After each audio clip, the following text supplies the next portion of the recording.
ओम शांति 6 मार्च 2025।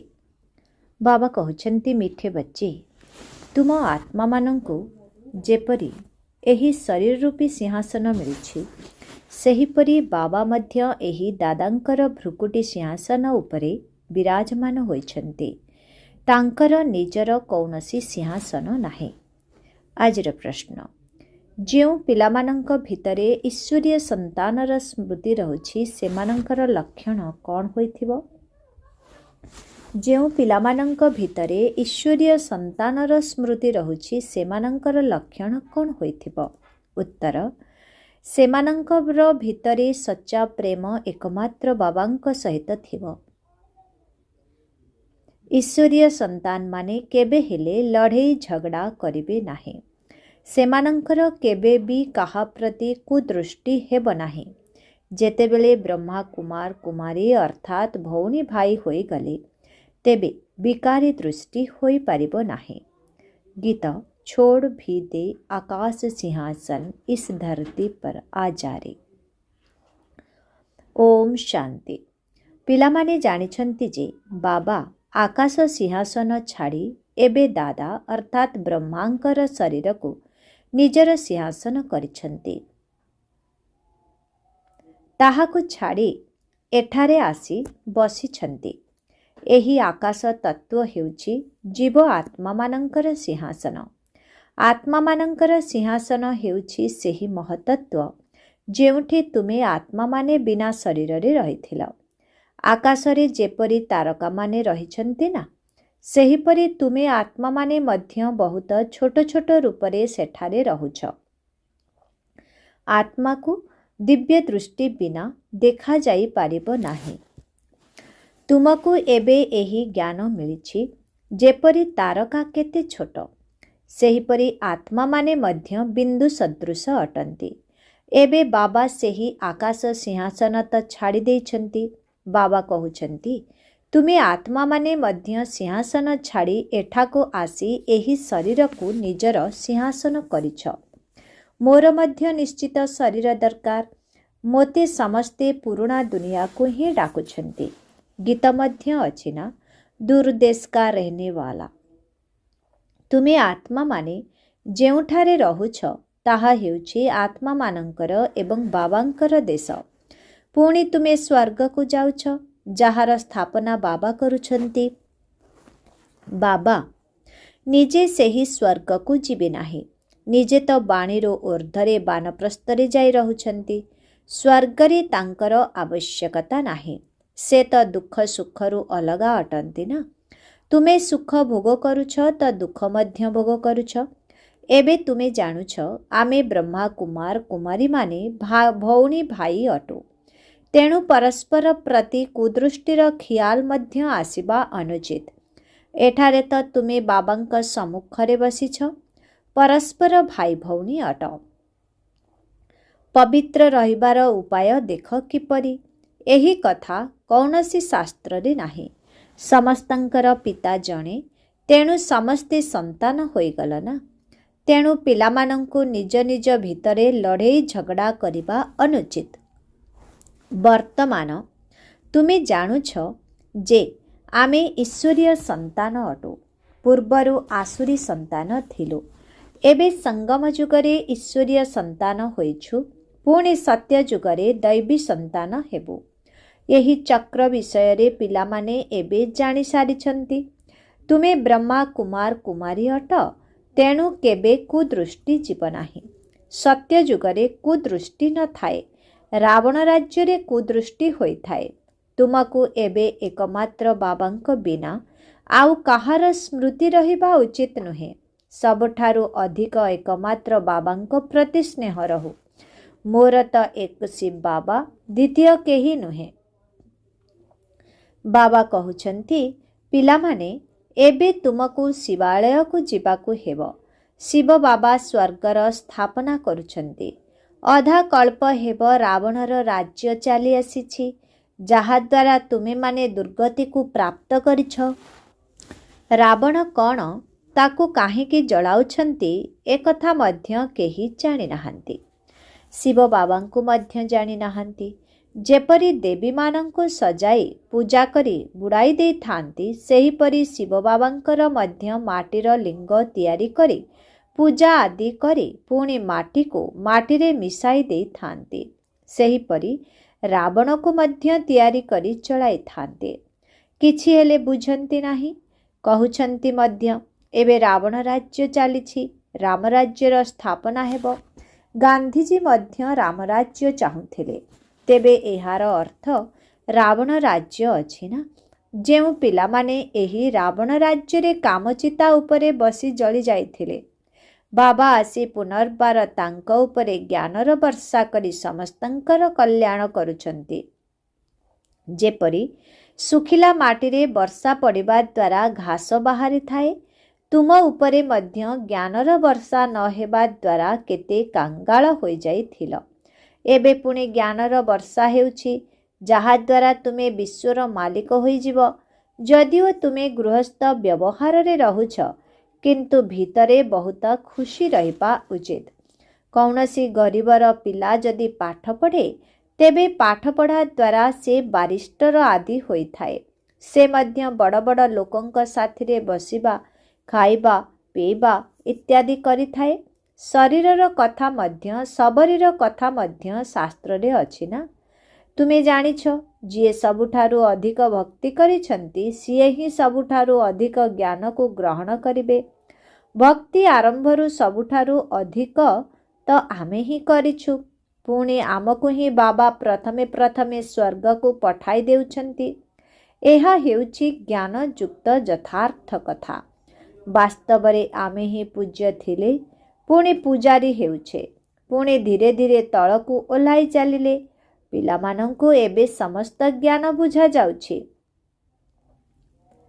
ବର୍ତ୍ତମାନ ସାରା ଦୁନିଆ ହିଁ ନାସ୍ତିକ, କେହି ବାବାଙ୍କୁ ଜାଣିନାହାନ୍ତି।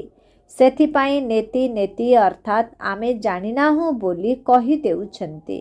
ଆଗକୁ ଏହି ସନ୍ନ୍ୟାସୀ ଆଦି ସମସ୍ତେ ଆସି ଆସ୍ତିକ ନିଶ୍ଚୟ ହେବେ।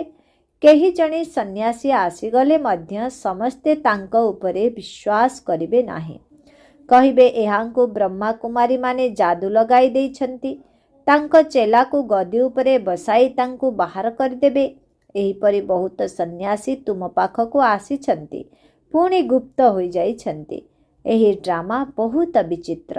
ଏବେ ତୁମେ ଆଦିରୁ ଅନ୍ତ ପର୍ଯ୍ୟନ୍ତ ସବୁକିଛି ଜାଣିଯାଇଛ। ତୁମମାନଙ୍କ ଭିତରେ ମଧ୍ୟ ପୁରୁଷାର୍ଥର କ୍ରମ ଅନୁସାରେ ଜ୍ଞାନକୁ ଧାରଣ କରିଥାନ୍ତି। ବାବାଙ୍କ ପାଖରେ ତ ସମସ୍ତ ଜ୍ଞାନ ଅଛି। ଏବେ ତୁମ ପାଖରେ ମଧ୍ୟ ସେହି ଜ୍ଞାନ ରହିବା ଉଚିତ। ଦିନକୁ ଦିନ କେତେ ସେଣ୍ଟର ସବୁ ଖୋଲିବାରେ ଲାଗିଛି।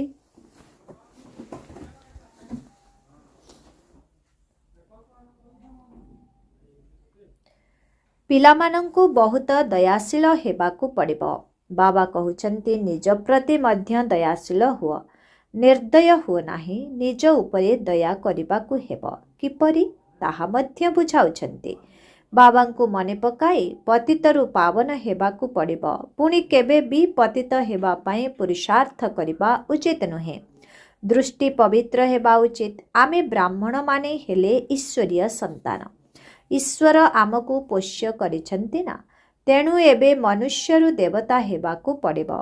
ପ୍ରଥମେ ସୂକ୍ଷ୍ମ ଲୋକ ନିବାସୀ ଫରିସ୍ତା ହେବ। ଏବେ ତୁମେ ଫରିସ୍ତା ହେବାକୁ ଯାଉଛ। ସୂକ୍ଷ୍ମ ଲୋକର ରହସ୍ୟ ମଧ୍ୟ ପିଲାମାନଙ୍କୁ ବୁଝାଯାଇଛି। ଏଠାରେ ହେଲା ଟକି ଅର୍ଥାତ୍ ବାଣୀ, ସୂକ୍ଷ୍ମ ଲୋକରେ ହେଲା ମୁଭି ଅର୍ଥାତ୍ ଇଶାରା ଅଥବା ଠାର। ବ୍ରହ୍ମ ଲୋକରେ ସମ୍ପୂର୍ଣ୍ଣ ଶାନ୍ତି ଥାଏ। ସୂକ୍ଷ୍ମ ଲୋକ ହେଉଛି ଫରିସ୍ତାମାନଙ୍କର ଦୁନିଆ। ଯେପରି ଭୂତମାନଙ୍କର ଶରୀର ଛାଇ ସଦୃଶ ହୋଇଥାଏ ନା? ଆତ୍ମାକୁ ଶରୀର ନ ମିଳିଲେ ସେ ଘୂରି ବୁଲେ, ତାକୁ ଭୂତ ବୋଲି କୁହାଯାଏ। ତାଙ୍କୁ ଏହି ଆଖି ଦ୍ୱାରା ମଧ୍ୟ ଦେଖିପାରିବ। ଏମାନେ ହେଲେ ସୂକ୍ଷ୍ମ ଲୋକ ନିବାସୀ ଫରିସ୍ତା। ଏସବୁ ବହୁତ ବୁଝିବାର କଥା। ବ୍ରହ୍ମଲୋକ, ସୂକ୍ଷ୍ମ ଲୋକ, ସ୍ଥୂଳ ଲୋକ, ଏସବୁ ଜ୍ଞାନ ତୁମ ପାଖରେ ଅଛି। ତେବେ ଚାଲିବା ବୁଲିବା ସମୟରେ ମଧ୍ୟ ବୁଦ୍ଧିରେ ଏହି ସମସ୍ତ ଜ୍ଞାନ ରହିବା ଉଚିତ। ଆମେ ବାସ୍ତବରେ ବ୍ରହ୍ମଲୋକ ନିବାସୀ ଅଟୁ। ଏବେ ପୁଣି ଆମେ ସେଠାକୁ ଭାୟା ସୂକ୍ଷ୍ମଲୋକ ଦେଇ ଯିବୁ। ବାବା ବର୍ତ୍ତମାନ ହିଁ ସୂକ୍ଷ୍ମଲୋକ ରଚନା କରିଛନ୍ତି। प्रथमे ता सूक्ष्म तापरे स्थूल दरकार। वर्तमान यह है संगम जुग, यह को ईश्वरीय जुग कुहाजिबो एवं ताकू अर्थात सत्य जुग को दैवी जुग कुहाजिबो। एबे तुम मानंकु केते खुशी हेबा उचित। काहा प्रति कुदृष्टि गले पुणी उच्च पद पाई परिबो नाही। एबे तुमे ब्राह्मण ब्राह्मणी अटना, एठारु घर को गले ए कथा भूली जिबा उचित नुहे। तुमे संगदोषरे पड़ी भूली जाउछ। तुमे समस्ते हंस ईश्वरीय संतान अट। तुमर काहा प्रति मध्य आंतरिक स्नेह रहिबा उचित नुहे। जदि स्नेह जाउछि तेबे मोहर बानरी बोली कुहाजिब। तुमर धंदा हेला समस्तंकु पवित्र कराइबा। तुमे हेला विश्व को स्वर्ग रे परिणत करिला बाला। केउठी सेमाने रावणर आसुरी संतान, केउठी तुमे ईश्वरीय संतान। तुमको निजर अवस्था को एक रस स्थिर करिबा पाई सबु किछि देखि मध्य जेपरि किछि देखुनाह, यही अभ्यास करिबाकु हेबो। एथिरे बुद्धि को एक रस रखिबा बहुत साहसर कथा। निर्भूल हेबा पाई मेहनत करिबाकु हेबो। संपूर्ण हेबा पाई समय दरकार। कर्मातीत अवस्था हेले ही सेहीपरि पवित्र दृष्टि रहिबो। सेतेबेला पर्यंत किछि ना किछि आकर्षण होई चली थाए। एथिरे बिल्कुल उपराम हेबाकु पड़िबो। सेथिपाई बुद्धिर संजोग बाबांक सह स्पष्ट रहिबा दरकार। देखि मध्य तुमे जेपरि देखुनाह, एहीपरि अभ्यास जहार होइथिबो सिए ही उच्च पद पाइब। एबे सेही अवस्था होई नाही। सन्यासी माने तो एही कथा को बुझी ही नाहंती। एथिरे तो बहुत परिश्रम करिबाकु पड़ी थाए। तुमी जानिछ आमे मध्य एही पुराणा दुनियार सन्यास करी सारिछु। बास आमको एबे सेही स्वीट शांति धाम को जीवाकु हेबो। आउ काहारी बुद्धि रे ए कथा नाही जेतिके तुम बुद्धि रे अछि। तुमे ही जानिछ एबे आमको घर को जीवाकु हेबो। शिव भगवान वाच मध्य रहिछि। से पतित पावन मुक्तिदाता पथ प्रदर्शक अटंती। कृष्ण कौनसी पथ प्रदर्शक नुहंती। वर्तमान तुमे मध्य समस्तंकु रास्ता बताइबा शिखुछ। सेथिपाई तुमर नाम पांडव रखा जाइछि। एहा तुम पांडव मानंकर सेना अटे। एबे तुमे देही अभिमानी होइछ। जानिछ एबे घर को जीवाकु हेबो। सेही पुराणा शरीर छाड़ी देबाकु हेबो। सर्प एवं भ्रमरीर उदाहरण मध्य रहिछि। ए सबु हेला तुमर एही समयर अवस्था। तुमे एबे वास्तव रे रहिछ। सेमाने तो एही सर्प बा भ्रमरीर धंदा करि परिबे नाही। तुमे जानिछ एहा कब्रस्थान अटे। एबे पुणी परिस्तान हेबो। तुम पाई सबुदिन शुभ। तुमे पिला माने सर्वदा भाग्यवान अट। विशेष करी गुरुवार रे पिला मानंकु स्कूल रे नाम लेखाई थांती। सेही प्रथा एबे मध्य चाली आसुछि। तुमको एबे वृक्षपति पाठ पढ़ाउछंती। एही बृहस्पतिर दशा तुमर जन्म जन्मांतर चालिबो। एहा बेहदर अर्थात अविनाशी दशा अटे। भक्ति मार्ग रे हद्र दशा चाली थाए। वर्तमान बेहदर दशा चालिछि। तेणु संपूर्ण रूपे मेहनत करिबाकु पड़िबो। लक्ष्मी नारायण तो जणे हेबे नाही ना। तांकर डिनायस्टी अर्थात राजवंश चालिबो ना। सेठारे निश्चय बहुत जन राजत्व करुथिबे। लक्ष्मी नारायणंकर सूर्यवंशी राजवंशर राज्य चलिबो। ए कथा मध्य तुम बुद्धि रे अछि। तुमको एहार साक्षात्कार मध्य होइछि जे किपरि राज तिलक देउछन्ति। सूर्यवंशी पुणी चंद्रवंशी को किपरि राज्य देउछन्ति। माता पिता पुत्रर पाद धोई राज तिलक लगाई राज्य भाग्य दे थांते। यही साक्षात्कार आदि सबु ड्रामा रे निर्धारित होई रहिछि। एथिरे तुमको द्वंद्वरे पड़िबार आवश्यकता नाही। तुमे बाबांकु मने पकाई स्वदर्शन चक्रधारी हुआ एवं अन्य मानंकु मध्य कराओ। तुमे हेउछ ब्रह्मा मुखवंशावली स्वदर्शन चक्रधारी सच्चा ब्राह्मण। शास्त्र रे स्वदर्शन चक्र द्वारा केते हिंसा देखाइछन्ति। एबे बाबा तुमको सत्य गीता सुनाउछन्ति। एहाको कंठस्थ करि नेबा उचित। एहा केते सहज। तुमर सबु संपर्क गीता सहित रहिछि। गीता रे ज्ञान सहित जुग मध्य रहिछि। ତୁମକୁ ମଧ୍ୟ ଗୋଟିଏ ପୁସ୍ତକ ତୁମକୁ ମଧ୍ୟ ଜ୍ଞାନ ଓ ଯୋଗର ଗୋଟିଏ ପୁସ୍ତକ ବାହାର କରିବା ଉଚିତ। ଯୋଗର ପୁସ୍ତକ ଅଲଗା କରିବା କ'ଣ ଦରକାର? କିନ୍ତୁ ଆଜିକାଲି ଯୋଗର ବହୁତ ଚାହିଦା ରହିଛି। ସେଥିପାଇଁ ସହଜ ରାଜଯୋଗର ନାମ ରଖାଯାଇଛି, ଯାହାଦ୍ୱାରା କି ମନୁଷ୍ୟମାନେ ଆସି ବୁଝିବେ। ଶେଷରେ ଏହା ମଧ୍ୟ ବୁଝିଯିବେ ଯେ ଯୋଗ ଏକମାତ୍ର ବାବାଙ୍କ ସହିତ ଲଗାଇବାକୁ ହେବ। ଯିଏ ଶୁଣିବେ ସେ ନିଜ ଧର୍ମରେ ଆସି ଉଚ୍ଚ ପଦ ପାଇବେ। ଆଚ୍ଛା, ମିଠା ମିଠା ଶିଖିଲଧି ସନ୍ତାନମାନଙ୍କ ପ୍ରତି ମାତା ପିତା ବାପ ଦାଦାଙ୍କର ମଧୁର ସ୍ନେହ ସମ୍ପନ୍ନ ଶୁଭେଚ୍ଛା ଏବଂ ସୁପ୍ରଭାତ। ଆତ୍ମିକ ପିତାଙ୍କର ଆତ୍ମିକ ସନ୍ତାନମାନଙ୍କୁ ନମସ୍ତେ। ଆତ୍ମିକ ସନ୍ତାନମାନଙ୍କର ଆତ୍ମିକ ପିତାଙ୍କୁ ଓମ୍ ଶାନ୍ତି। Good morning. ନମସ୍ତେ ନମସ୍ତେ ନମସ୍ତେ ନମସ୍ତେ ନମସ୍ତେ।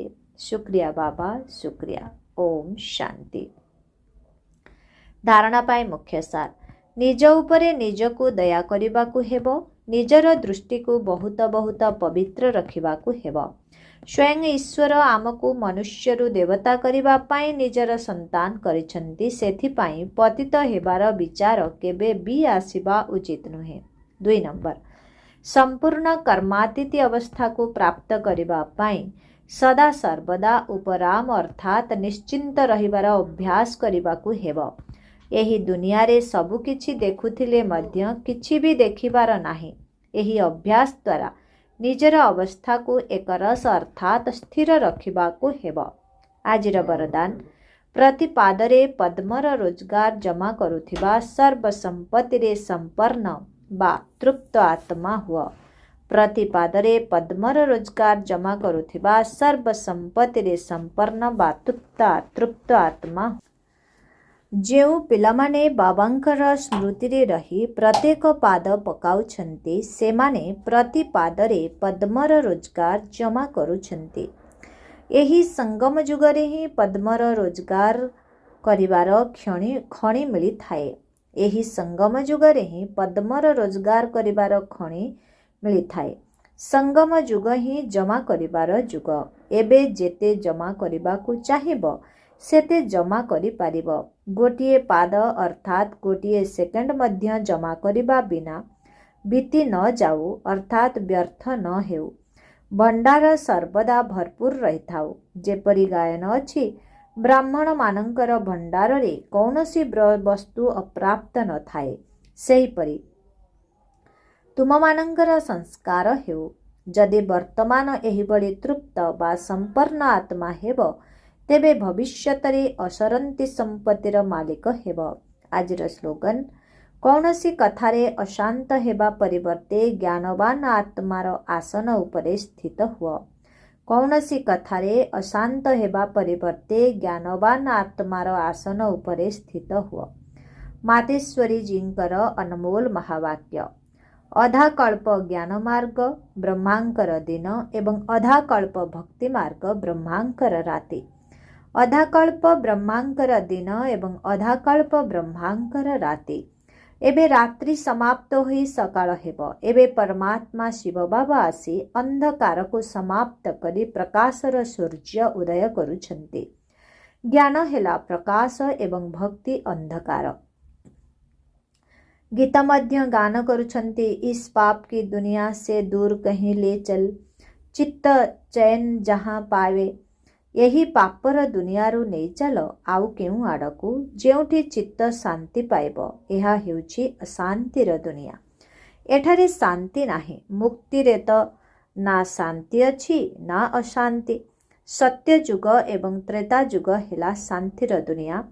जेउठी सुखधाम को समस्ते मने पकाउछंती, तेबे तुमे माने एबे सेही शांतिर दुनिया को जाउछ। सेठाकू केही भी अपवित्र आत्मा जाई पारिबे नाही।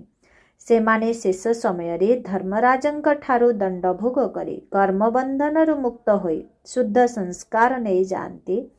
कारण सेठारे ना अशुद्ध संस्कार थाए ना पाप होई थाए। जेतेबेले आत्मा निजर सत्य पितांको भूली जाए सेतेबेले एही भूल भुलैयार खेल हारिबा जितिबार खेल तैयारी होइछि। सेथिपाई आमे सर्वशक्तिमान परमात्मांक द्वारा शक्ति नहीं विकार उपरे विजय प्राप्त करी 21 जन्म पाई राजत्वर भाग्य नेउछु। अच्छा। ओम शांति। अव्यक्त इशारा। सत्यता एवं सभ्यता रूपी संस्कृति को आपणाओ। 6 नंबर। आपणक बाणी रे स्नेह भी थाउ, मधुरता एवं महानता मध्य थाउ, सत्यता मध्य थाउ, किंतु स्वरूप रे नम्रता मध्य थाउ। निर्भय होई अधिकार रे कुह, किंतु बाणी मर्यादा युक्त होई थाउ। दुईटीर संतुलन थाउ। जेउठारे संतुलन थाए सेठारे उत्कृष्टता देखा दे थाए एवं शब्द कठोर लागि न थाए, मीठा लागि थाए। तेणु अधिकारी एवं नम्रता उभयर संतुलनर कौशल देखाओ। एहा ही हेउची बाबांकर प्रत्यक्षतार साधन। अच्छा। ओम शांति।